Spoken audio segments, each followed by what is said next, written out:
Hi, good afternoon. We're going to jump right in here today. My name is Teresa Hawley, and I'm the Executive Director of the Center for Early Learning Funding Equity at Northern Illinois University.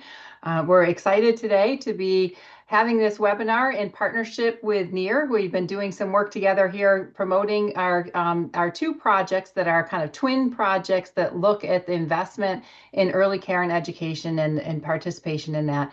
So we're excited to talk about that today. Today, we're going to be focusing specifically on how to use all of the tools that have been created in the Shortchanged project in the State of Preschool Yearbook for advocacy and for sharing the information about how very much more investment we need in the early care and education sector in our country. Our agenda today, I will go through some introductions of our esteemed panel. Then we'll spend a little time going through the Shortchanged project and specifically talking about the tools that are available on the Shortchanged project website. We'll be doing the same with the State of Preschool Yearbook. So giving you some really a walkthrough and an overview of the many resources that are available to you. And then we're going to have some conversation with our panelists talking about how to use these tools and how they might be helpful in the kind of advocacy work that we know so many of you do every day. So again, I'm the host here with you today, Teresa Hawley. I'm the executive director here at Selfie. We're an organization that really looks at the way that the early care and education system is financed and the design of the funding streams that support childcare, pre-K, Head Start, and those kinds of early learning opportunities for young children across the country. I'm delighted to be joined today by Gigi Weisenfeld, an old friend who is the Associate Director of Technical Assistance at NEAR at Rutgers University. And her work focuses on state and local pre-K policy, on mixed delivery systems, and supporting leaders in the design and improvement of high-quality preschool programs. She contributes to NEAR's annual State of Preschool Yearbook and brings prior experience in state government, higher education, and early childhood program leadership. We're also excited to be joined today by Albert Watt, again, another old friend who is Deputy Director of Advocacy and Impact at the Alliance for Early Success, and where he leads the strategies to strengthen state-level early childhood advocacy and improve advocates' effectiveness. So he's the perfect person to have with us today to talk about these issues. He previously worked at the National Governors Association and the Pew Charitable Trust, supporting state policy development across a range of early care and education issues, including workforce, pre-K access and quality, and data-driven policy alignment. And finally, we have our Deputy Director here at Selfie, Sassy Nyman. Yay, another old friend. Who advances system change to better support young children and working families across states. And Sassy has extensive experience in government, organizational leadership, and legislative advocacy as a former lobbyist. And she worked to expand access and equity in early care and education, helping establish Illinois' Early Learning Council in securing significant child care investment. So we've got a great team today to talk with you about about how to use these tools that we have created in the Shortchanged project and in the State of Preschool Yearbook. And so we're excited to share those with you today. So I'm going to shift around a little bit here and stop sharing from that screen and move over to another screen. I will kick us off today by talking a little bit more about the Shortchanged project and the resources that you can find on our website for that project. All right, I'm going to start here at the, let's see, I'm asking you, can you guys see the screen now?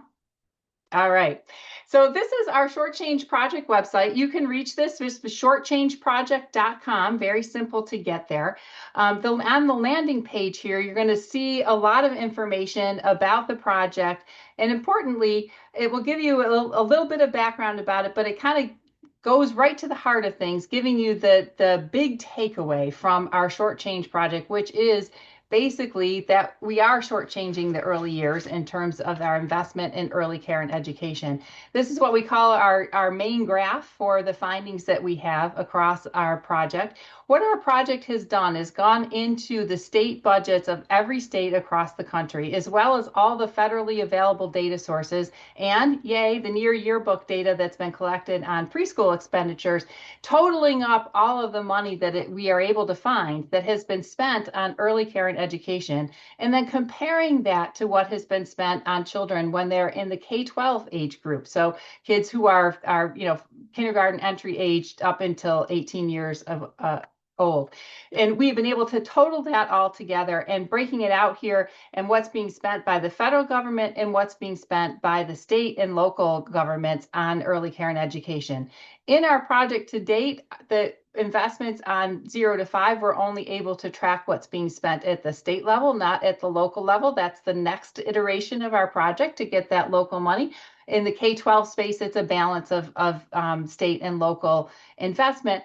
But I think the big takeaway here that we've been showing folks and really hammering in on is that while the federal government spends a relatively same amount across all those ages, the investment that's happening by the state and local governments is substantially less for the younger children, and in particular for the kids in the 0 to 3 age range. So this is our big takeaway for the project, but we have heard from people, it's like, great, that helps us understand the national picture, but we need to be able to take it down to our state. We need to understand what's actually happening in our state, and when we go to advocate for more resources, the national picture is great, but what's really happening in our state. So we're excited to be able to show you that we've been able to do this kind of work for every state and built you some tools that you'll be able to share that with folks in your state about how much is being spent.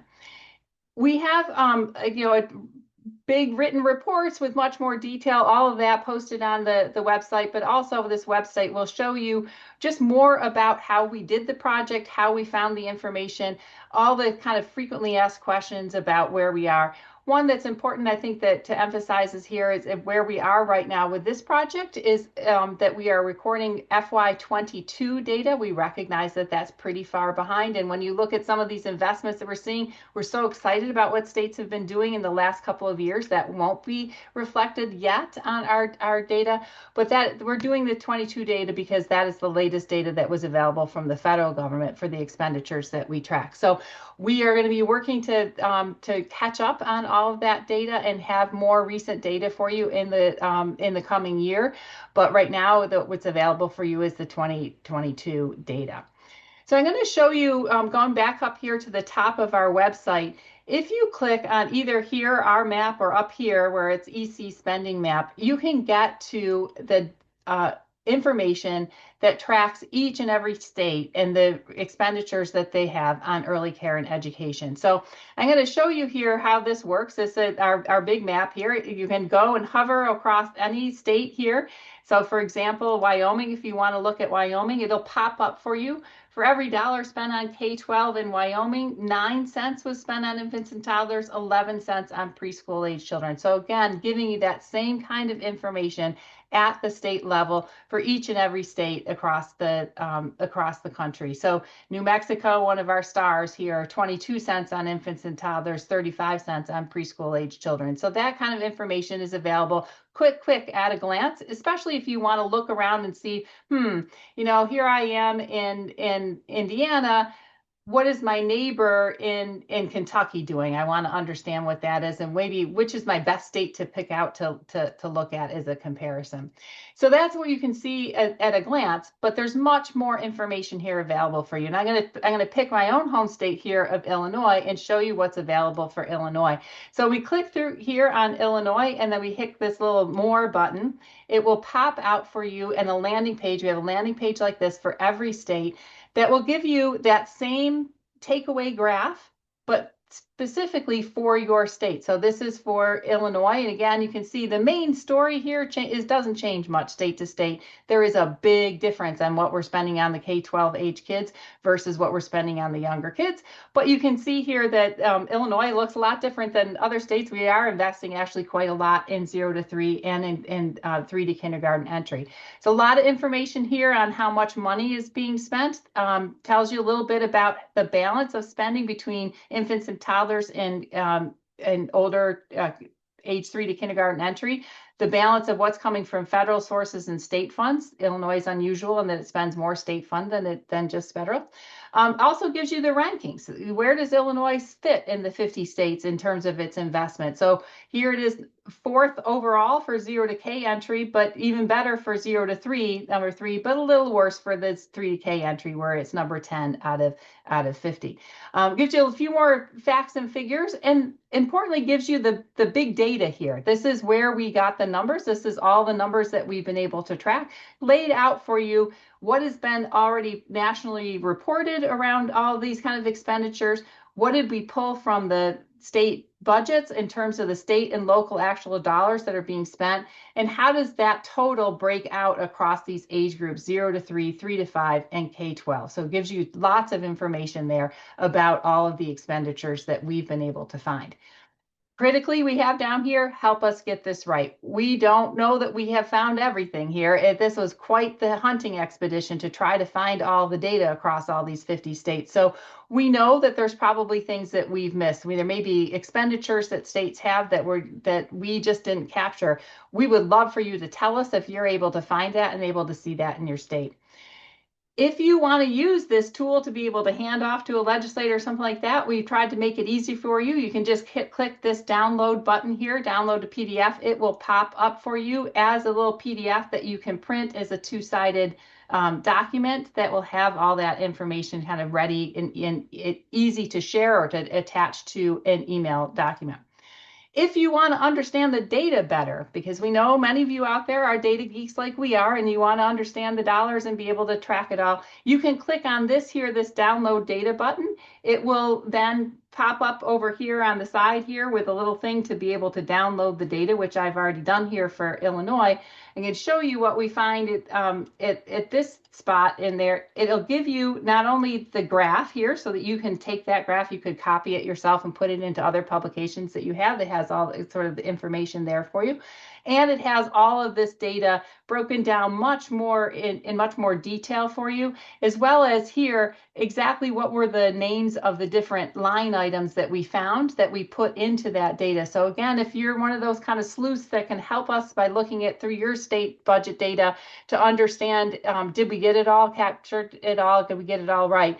You're going to be able to go through this data here and find out what we included and what we put in there, and lots of notes here of where it is that we found that information if you're trying to look for it yourself in your state. So we're really hopeful that this is a very helpful resource for all of you to be able to dig in and understand what's happening in your state and share that information across.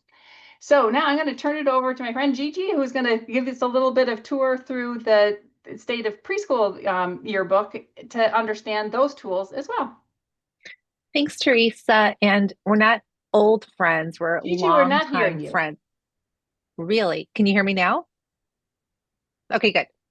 Teresa, everyone can but Teresa. Okay. Everyone else can, you're good? Let's see. Okay, good. Okay, perfect. Okay, so excellent. Well, thank you so much for having me. And I'm going to go through NEAR's website, which is very easy, near.org. And our last webinar, we talked a lot about the yearbook. Allison presented a lot of information. So I'm not going to go through all of the yearbook data and sort of the history of it, but really just say that, for the past 20 years, NEAR has been collecting and reporting annually data on the state-funded preschool. It's research-based, which is great, but it also means the research is constantly being expanded upon. So our benchmarks do get updated periodically, which will make some of the things I'm going to show you a little challenging. It's also, the yearbook ties together quality, access, and funding together. So we have lots and lots of data that we collect. I saw some of you on this call are people who fill out the survey, and thank you because we do collect lots and lots of information. The best place to find it is when you go to near.org is to go to the Data Explorer. And I'm going to just click that open, and that allows you to create custom reports. This is sort of our newer, easier way we hope to be able to gather information. So I'm just going to kind of walk you through a little bit because there's a ton of stuff you can play around with. So I'm just going to pick Alabama and California. Some of the states have a little asterisk. If they have an asterisk, that just means that there's more than one program in the state. So I'm just going to pick those two states. And let's just look at enrollment. There are lots of different choices you can make. I'm going to just look at the number of 3-year-olds enrolled in pre-K and the number of 4-year-olds. Next. And let's just pick some random years, 2003, 10. You can pick several years up to 5. And 2024, the last year we have currently available. And here we go. So you're able to look at the information either as a table, which looks great, really interesting. You can look at kind of Alabama, the number of 3-year-olds, 4-year-olds, California. California, as I just mentioned, has actually more than one program. So you may want to look at the data broken down, by program as opposed to state, which will give you a lot more information because there are 2 programs. There's actually CAS, PP, and TK. Whoops, sorry. Let me just make this. I'm going to make this a little bit smaller so you can see the whole thing. I know it's going to be challenging. Sorry. And you're able to kind of break it down and kind of look at more information. So it gets complicated because there are lots of programs, sometimes multiple programs, sometimes programs did not start until later. Sometimes they don't serve 3-year-olds, sometimes they do. So there are lots of different things that kind of come into play. So the more you play around with it, some of those things might pop up. Feel free to reach out to us if you have any other questions. We think this is helpful. You can also do a chart. So if you'd rather look at just a chart, that's another possibility where you can kind of look at the number of 3-year-olds kind of enrolled, the number of 4-year-olds enrolled by state, by program. So it gives you lots of interesting information. Again, like Teresa said, comparing states, a lot of people really find helpful. Sometimes your neighboring state, sometimes another state that you often feel in competition with. You can just copy and I usually just do screenshots because it's easy and just be able to just take this information for your presentations. You can also just do one state over time, as well as pull up. You can download the data set. So that's kind of a quick look at the Data Explorer. Lots to play around with, so I'm not going to get into all of that. The next tab that you might want to look at is our State of Preschool tab. So if you read the 2024 State of Preschool Yearbook, that's kind of our old school PDF type thing where you get the whole giant thing, which is a little bit daunting. Some people love it. Some people like looking through the whole big book. Sometimes it's too much. You can also go through all the previous yearbooks to look at those actual books.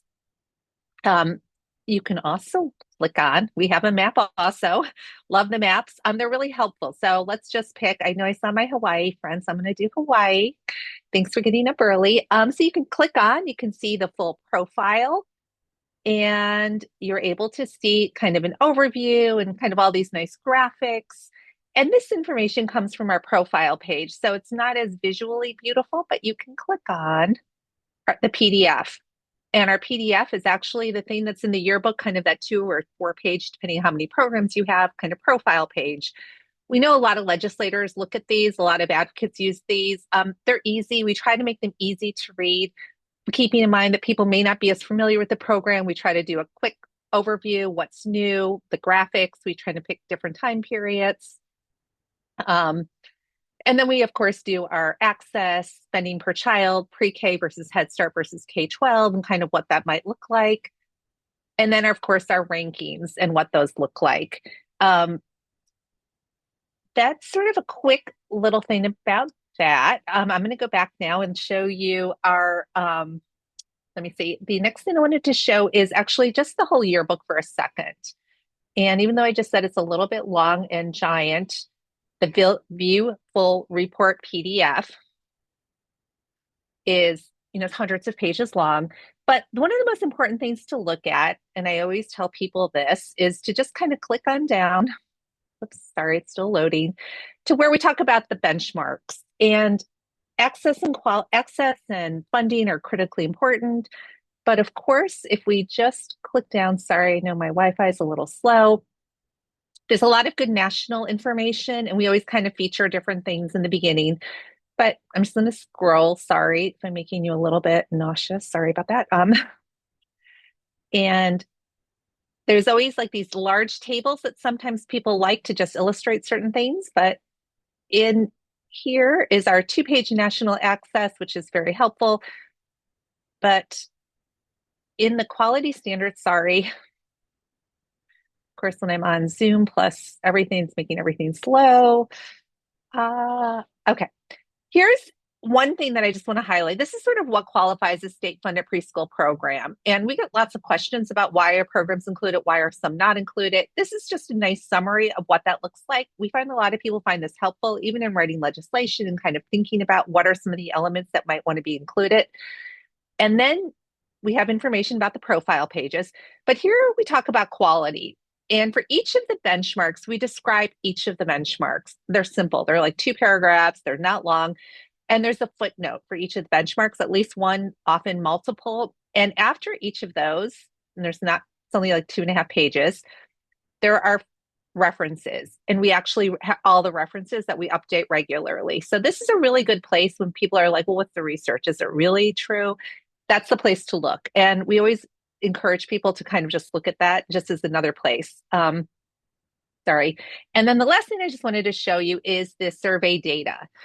So there's lots of information. Survey data is probably the other thing that is one of the most helpful things. If you click on, the download the appendices, this is when people submit the survey, they answer a ton of questions, such as preschool enrollment by child ethnicity, enrollment by program location, operating schedule. So let's just click on, we get lots of questions about program location. So if I click on that tab, it'll give you all information about, is it public school, Head Start, private agencies, faith-based centers, family child care homes? Kind of what does that look like? Some states are not able to report it. Like, for example, if there's nothing here, it usually means the state does not collect that information, which is also helpful when you kind of say, oh, wow, a lot of states are collecting this. Let me find out why we're not. So it just gives you kind of a rundown of sort of what's going on in a lot of things. There's also at the very end of this footnotes, and I'm just going to go, I won't scroll through it because it will make you dizzy again. But at the end, there are footnotes for each of the state programs. I also encourage people to look at those. If you want to learn more about a program, often there's a lot more details, sometimes links to other bits of information and just another wealth of information. I think I'm almost out of time, probably, but there's lots of ways that people use it, and probably in the discussion, I will talk more about that. So I'm going to stop sharing, sorry, and hand it back to Right. Albert, Well, I think. now you've gotten a good overview. Maybe you're a little overwhelmed with all the resources that are available to you out there. And I have to say, I've been a fan of the State of Preschool Yearbook for since it started, and I learned a whole bunch of you clicking through there of the tools that are actually available and the things that you can do. So thanks so much for taking us through that. I'm going to turn us over now to Albert, who's going to give it a little bit of reflections around, well, okay, so what? How are you going to use this, and what does it look like in the real world when you try to use this information? Great. Thank you, Teresa. And just want to also thank you and Ceci for having me here. And again, longtime colleagues and friends, and really admire the work that you both have done and others have done in Illinois, as well as across the country. So thank you for all the work that you're doing.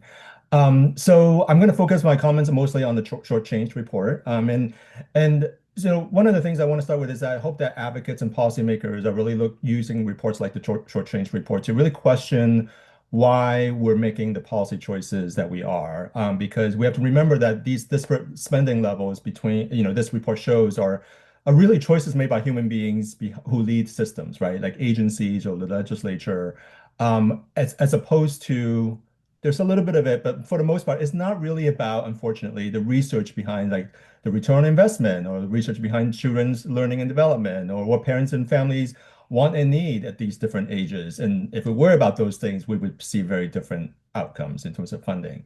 And after a while, these funding decisions, I think, get kind of calcified and inertia sets in. And there's like, well, this is what we do. This is how we fund, infant toddler care or childcare. Um, so Teresa, if you can find that national graph and show it again, I just want to focus on that a little bit. Even that just one graph. If you look at that graph with the national average spending per capita by age group, you have to wonder, right, why states are making such different choices between what they spend on school age kids versus preschool age kids. So I think behind that sort of the disparity you see in that graph, there are a lot of assumptions about, for example, early care and education as a personal or private responsibility as opposed to a public good. There are assumptions about what we think what people who make these decisions think parents and families should need and want for care and development of the young children that they care for versus what they actually need and want for that service. There are also assumptions about the value of early care education and the people who provide that service, people who are, by the way, almost all women and disproportionately women of color. So there's sort of there's a value judgment behind that as well. And it also speaks to the fact that that states in our country are constitutionally responsible for providing adequate level of education for children from age of school entry through 12th grade. And there's no such similar legal responsibility or entitlement for younger children. And I think all these things are conversations we should be having with policymakers, with each other, with other advocates.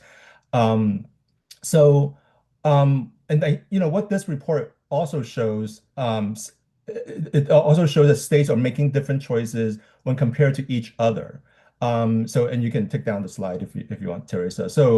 Um, so when there is a part of the report that shows how states compare to each other, and so I'm hoping also the advocates and policymakers look at that data and again ask, why is my state making such different choices?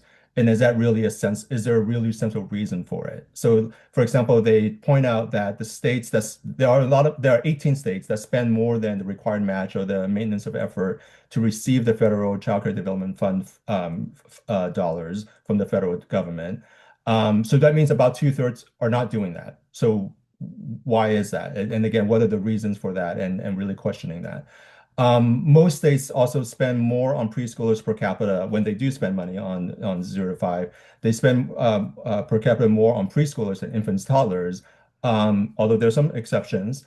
So again, what are our assumptions about the need to invest in these different ages? And why is it that we make these different choices for infant, toddlers versus preschoolers?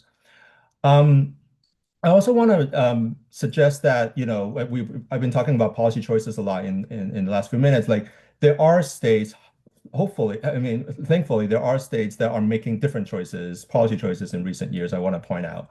So states are making policy choices about childcare, particularly that really fundamentally changes our traditional understanding of what public assistance for childcare is for and how much the work of early care education is worth in our country. And hopefully these decisions will start to close the gap between the investments for 0 to 5 versus K-12. So for example, I think we have all of us are paying attention to the news these days. Not just the policy papers are coming about New Mexico, New York are making really splashy headlines these days about committing to universal childcare or starting the journey to getting to universal childcare.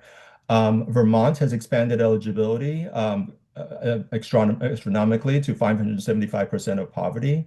I don't know the Vermont demographics that well, but that probably gets pretty close to universal already in terms of eligibility. And then we have states like California and my home state of DC, and also Illinois, making choices about allocating dollars specifically for workforce compensation and benefits. So those are also important decisions that I want to point out that other states could think about as well. And then to fund all these things, states are creating revenue streams that are dedicated, at least in part, to early child education. So again, we see New Mexico, Vermont, DC doing this, but also states like Massachusetts and even Louisiana. And sometimes people think red states are not as likely to do this, but we do have examples of a state like Louisiana where they are dedicating part of their sports betting revenue to early care education. And more recently, Connecticut and Montana also created their own funding streams for early childhood education, and looking forward to seeing what comes out of that. And then other states are just, they might not be creating new revenue streams, but they are dedicating more of their own resources to early child education. We see that in New York, Virginia, Wisconsin, Minnesota, and then more, conservative states in Missouri, North Dakota, and even Texas last year allocated $100 million to the childcare system. And in some cases, it's the first time that states have allocated any of their own funding to childcare beyond the required match or MOE. So that again, we've seen states making really different choices around early care education. So I'll stop there, and I know Ceci has some thoughts as to share as well. So thank you for giving me the time. Yeah, thank you. And thanks to our partners at the Alliance and at NEAR. We couldn't do this work without you. So, I was a lobbyist for about 17 years here in Illinois, and I was known as the childcare lady. And I think, and I reflected on the last webinar about when the preschool report came out, and I remember having the report, like physically having a report back in the day. And I do think the rankings were a kind of watershed moment, right, for us in terms of really calling out states in terms and with having very clear criteria in terms of how that was based. So I don't want to repeat myself, but I think that was in and of itself very different, and it changed the game, or it leveled up how we thought about and did advocacy in early childhood, right? A lot of other things get ranked. We had never done that in Illinois, in early childhood. And so I think the increasing kind of focus and with the development of the report card, it really took us down that road, which I think was a good thing. A little controversial. Some people didn't like it. It was a little prickly. But I think that has really played out to benefit the advocacy community in early childhood. The other thing, and Teresa mentioned this, is this, legislators always want to know, well, what are our bordering states doing, right? How do we compare? Illinois legislators don't necessarily really care what New York or California are doing. Well, sometimes those two states, but they don't really care what Wyoming is doing, but they do care what Indiana, Missouri, and Wisconsin are doing, right? Maybe Michigan. And so I think that really provided a nice opening and entryway to say, well, funny you should ask. Here's the data. Here's the information. The other thing that I think, particularly with the report card, that for us in Illinois, and we have an incredibly rich history. We had Irving Harris, right? We had somebody who forced and funded a focus on babies and toddlers, right? In the larger context of a birth to five system. And it really did allow us and open the door to have a conversation with legislators about access and quality and how those two things work together, and yet how they're different, right? And so I think that the way that the report card disaggregated those things became a really helpful tool and a real opening to conversation, to open the door, open the eyes of some legislators who might only be focused on access, right? Like kids in slots, that's what they think that public dollars and public programs are for. And it really did allow us to kind of push that conversation that all of us were working on, which is to say that we really wanted to fund a high quality curriculum-based, research-based preschool program, prioritizing those kids farthest from opportunity. And I think that the report really helped us kind of move us in that direction and helped support that conversation. So I think those are the biggest takeaways for me with the report card, and the fact that, as Gigi mentioned, and I also learned a ton about all the tools that are available. That's super cool. We'll get there one day with our Shortchanged project. It is that I totally lost my train of thought. It's gone. Gigi. The comparing year to year, right? The longevity of this report card gives us an incredible wealth of data. It was great when it started, but God, 20 years is a long time. And to be able to kind of reflect on that and look at the ebbs and flows of how, different appropriation years matter, et cetera. So I think that it just becomes more and more valuable as more time goes on. We had the early learning left out report that really then, at the same time as the report card, that was very narrowly focused on preschool. We then had the Early Learning Left Out report that really started to introduce. And if we go back in time, right, we had the beginning of Build. We had the work that Charlie Bruner did in partnership with Build, and the Alliance was just starting out. We had something that focused the conversation on the system of supports that children needed, right? So it really went beyond kind of one or the other. It was a both and conversation. And I think that the Early Learning Left Out report really brought that home and allowed us a kind of framework to have that conversation with legislators to say, you know, you can't feel good about what we did in home visiting and then you zeroed out a preschool line like that. That doesn't work out that way, right? It's the same kids, right? How many times do we say different programs, same kids?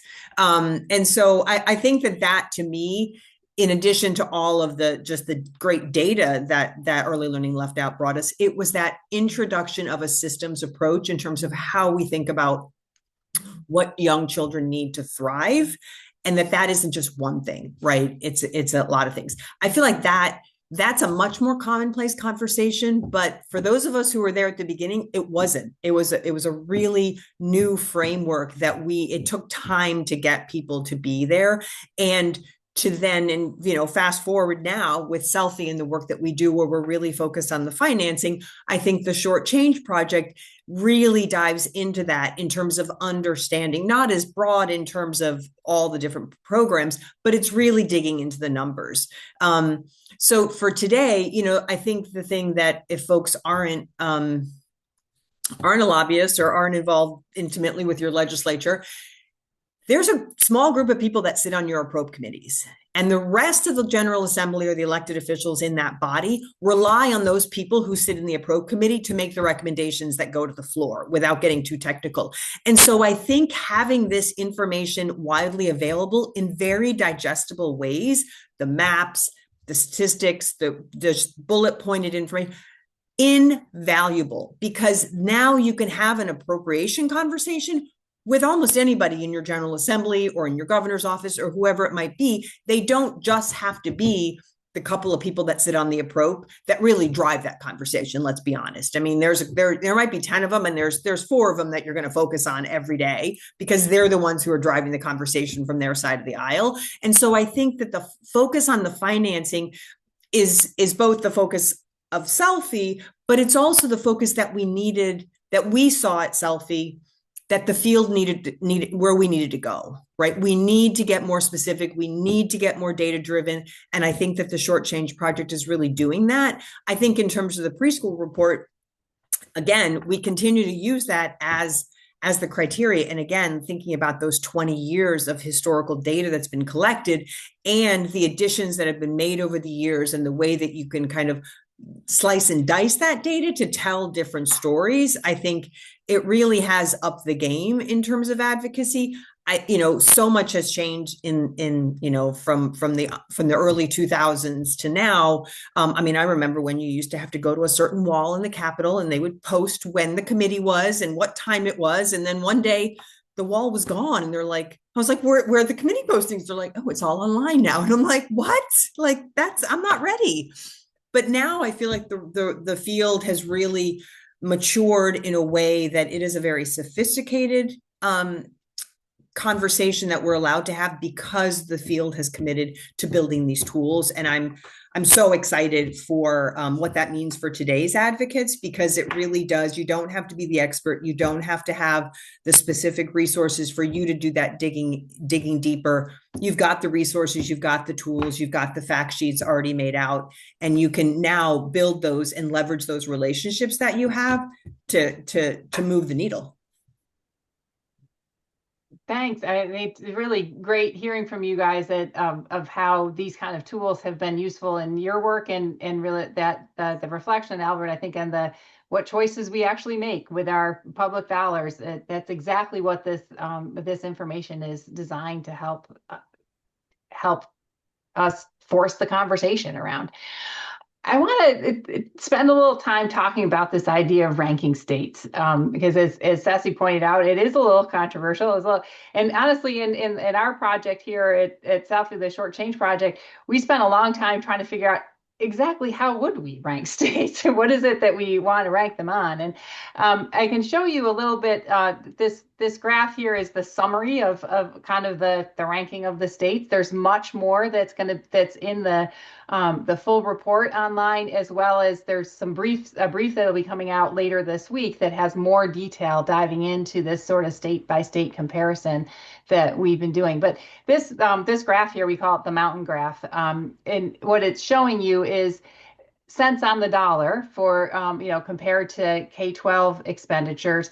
What are the states spending on the youngest kids, the 0 to 3-year-olds? What are they spending on the 3 to kindergarten entry as a percent of how much per capita they spend on the K-12? And then this red line is the 0 to K, and that's what we've ranked the states along here on. So you can see New Mexico at the very top, South Dakota and Idaho at the very bottom here.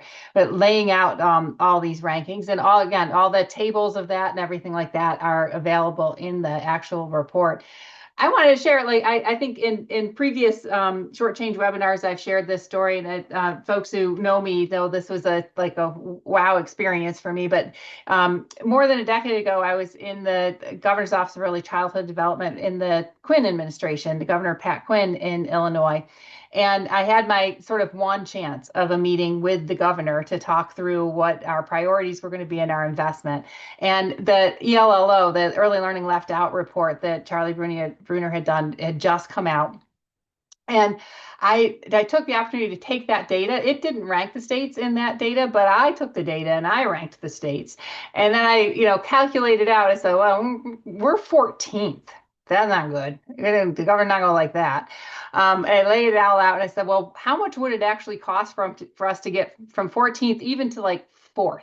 Because the dollar amount to get to number 1 was pretty huge, but the dollar amount to get to 4th was another $500 million a year. And this is at a time we were spending like 1.2 billion total. So it was a pretty big increase, but I was brave. I went into the governor, I laid it all out to him. I said, Governor, we're 14th. Governors, if you don't know, are wildly competitive people. And they do not like their state to be ranked lower than they think it ought to be. He's like, that is unacceptable. We can't be number 14. So, well, here, look, we need to do investment. $500 million would get us to number 4. And I will tell you, 3 months later, we were at the State of the State, and he was announcing his plan for a 5-year ramp up to $500 million more a year that was going to be spent on 0 to 5. Unfortunately, the governor lost the election. That isn't exactly how things happen. But that really stuck with me as how you might use that kind of tool to lay out not just where we are, but what it would take to get where we want to be. And the tools that are available in here, so the dollars per child, that make the math easy, right? Just like we're only spending, $1,000 per child. They're spending $2,000 a child. Well, just multiply your children by $1,000. You can talk about what kind of investment it would take to get you where you need to go. Gigi, I'd love to hear from you about what do you hear from people about the rankings of the state, and what do you guys wrestle with around ranking? I mean, just philosophically, as a former preschool teacher, rankings in early childhood just seems so, I don't want to rank people. It just seems so wrong. But I have come around to really understanding the value and being able to, think about no state or DC has all the money they want to really think about access, quality, all of those things that we really want to think about. No state is perfect.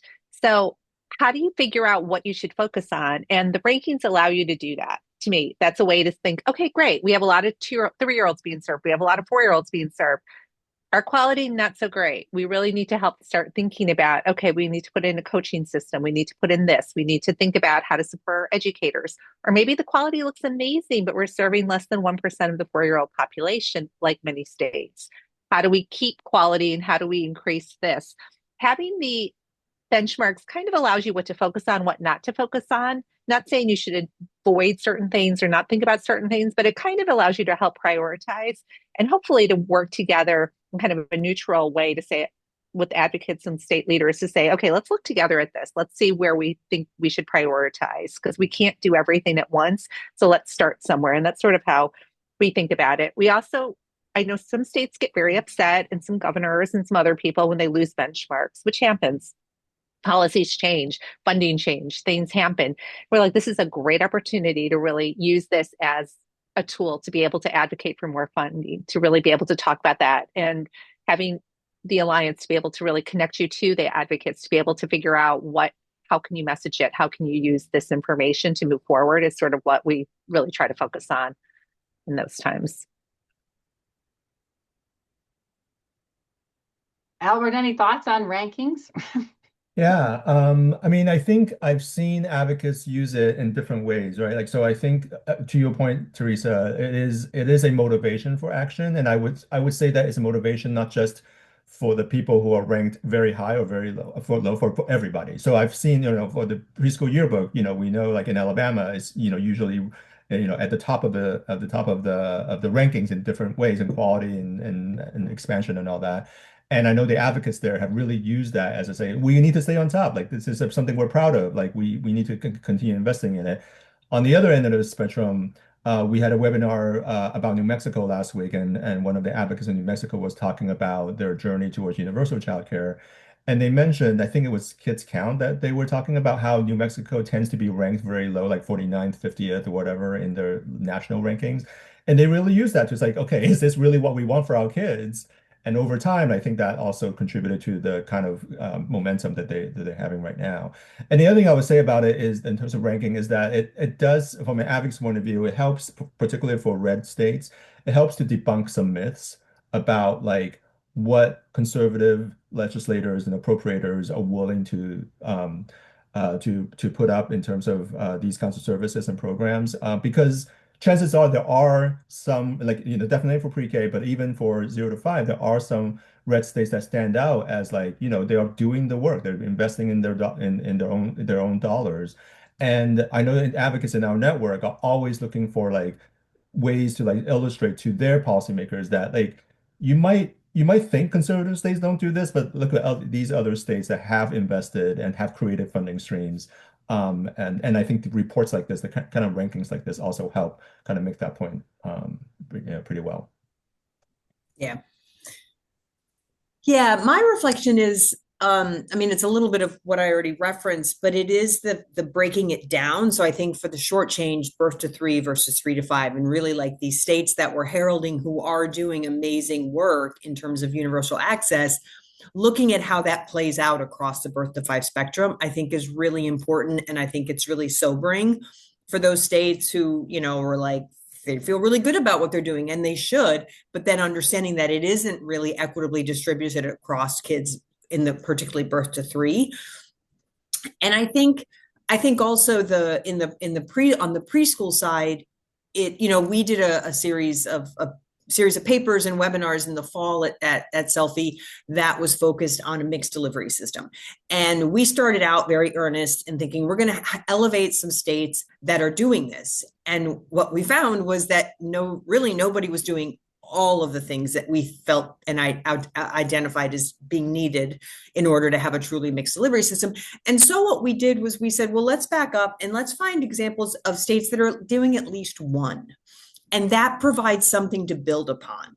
Because if I speak for myself, Teresa and I have this conversation, there are advocates out in the field who have been at this for a really long time, and you need to feel good about the work you've done, and legislators need to feel good about the work they feel they've done.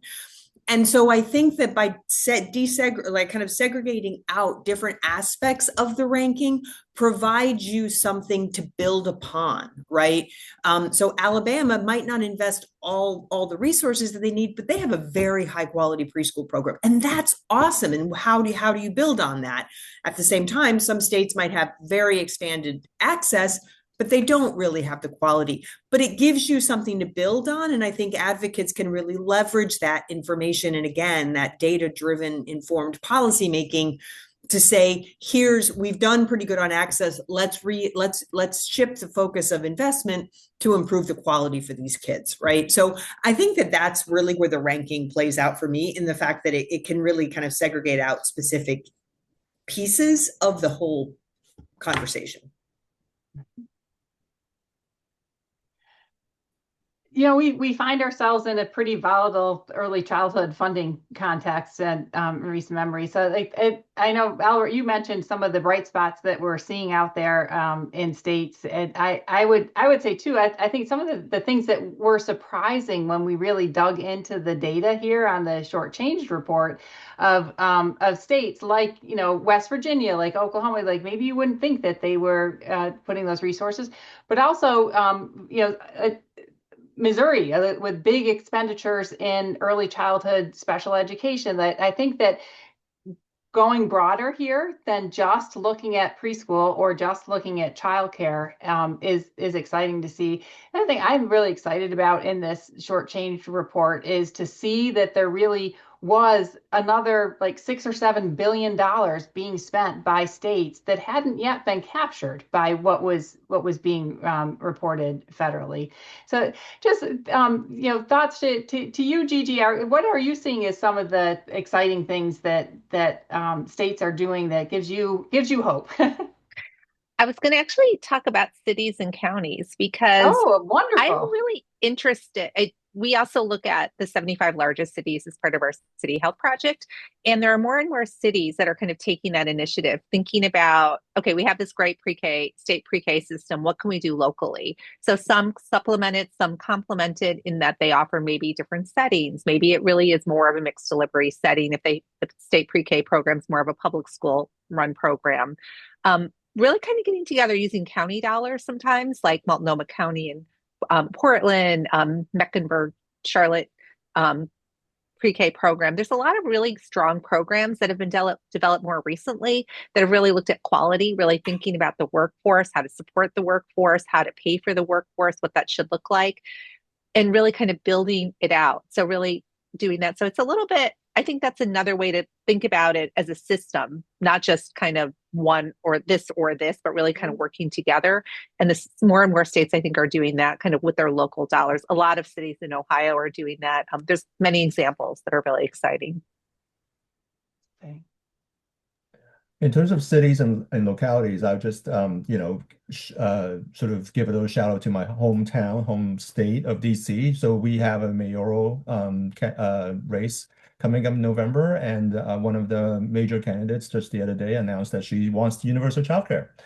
So I am curious about how that how that might get traction in other localities. It might be easier in some cases to have that traction in localities and states. We've seen a lot of local city leaders like invest in pre-K like San Antonio and other places. Yeah, it'll be interesting to see what comes out of that. I think, I am curious about now that Connecticut and Montana have some dedicated funding streams, what they plan to do with it. And I haven't kind of gotten the latest, updates from those states, but I think those couple of states are bright spots to watch as well. Yeah, and I think Gigi, again, we're going to catch up and we're going to, because we definitely have a vision of expanding to cities and localities because there's some really innovative work happening at that level. And how does that play into the state system? How do you really think about equitable funding when you have another player in that conversation, right? If you have places like the city of Chicago that makes significant investments in early childhood, preschool specifically, how does that balance out the conversation in terms of the need, right? The appropriation levels. To me, I think that there's some really exciting things happening at the city and kind of county level, depending on, if you're a county-based system. So again, the tools that we have only lend themselves to being able to kind of tease out those conversations in a really concrete and meaningful way with lawmakers and with, for places that have ballot initiatives, like how does that play into those conversations and referendums, et cetera. And I think, so to me, the kind of maturity of the early childhood advocacy is really being driven by the advocates, but is, you know, it's kind of a cart and horse, right? What came first, the advocates or the data needing the advocates, and so the data was developed. But to me, like, the development of these tools, we've come so far in a relatively short amount of time, and I think that the deeper we can go and the more accurate our data can become. And I think with the development of early childhood integrated data systems, hopefully happening over the next couple of years at state and local levels, that's only going to add to the ability for us to be much more refined in our advocacy asks, and to really be able to start to have conversations about equitable and adequate funding for children birth to 5. I just want to add pretty quickly that I mentioned the mayoral race. So there are a lot of elections happening, as we all know, in 2026, not just in DC. 36 governor races, and then all the state, a lot of state legislative races, congressional races. And I think tools like the State of Preschool Yearbook and Shortchanged report can really be helpful in educating people who don't really think about these kind of things on a regular basis, these policymakers, elected officials. And so they don't know. And because they don't know, they might be surprised. And so it might be an educational opportunity to say, look at this gap between 0 to 5 and K-12. Why? And they have those conversations. Why is that? Why are we making these choices? Does it have to be this way? So I think using these tools for that purpose is also something to think about. Yeah, Right. and bring him to the candidate forums, right? It's getting them out there in front of the people who are not yet your legislators or your. I was going to also say, it's so confusing. I mean, and I think we've gotten better at being clearer about being able to explain funding streams, mixed delivery, or all these concepts that we kind of throw around. And the clearer we are, and the more we are able to visually illustrate it, explain it quickly to people, the better we are, and the better we are able to get funding, secure more funding. So I think these tools really help also do that. Just clarify, like, what's a federal funding stream? What's a state funding stream? How are these different? What does that mean? Because there is a lot of confusion, and hopefully it's getting to be less. Well, thank everyone so much for joining us today, and thank you, Albert and Gigi, for participating in our webinar here. And again, I really appreciate the partnership that we've had with the Alliance and with NEAR and all this work that we're doing. Very excited to have these tools out there for all of you. Invite all of you, if you have questions about how to use the tools, if you just want to talk to one of us about how to use them, I'm sure all of us on the screen will be happy to talk to you about using these things and share more about our experiences and strategies for making them useful. We want to make sure, again, that these tools that we're creating are having the most impact we can across the country as you guys do your important work of advocating for kids and families. We are going to have another Shortchanged brief out later this week, as I shared. It's going to dig deeper into those state rankings and really look at a little bit of what we're seeing as differences across the states, and including these differences of which funding streams people seem to be investing more money in, the age groups that folks are investing in, breaking it down for you all a little bit more. Then stay tuned, because we're going to have some more, another webinar in March and some more resources that are going to focus on the federal role in the early childhood system. So just highlighting the degree to which states are really reliant on that federal funding in order to keep their early care and education systems working. So we're excited to continue to share all this information with you. Really do appreciate it if you go and download the data, take a look at it, dig into your own state budget, see what we've missed, because we really want to make sure that this information is accurate so that we're keeping a good score of what our country is spending and investing in the youngest children. So thank you very much, and hope you all have a good day. Thanks, everybody. Bye.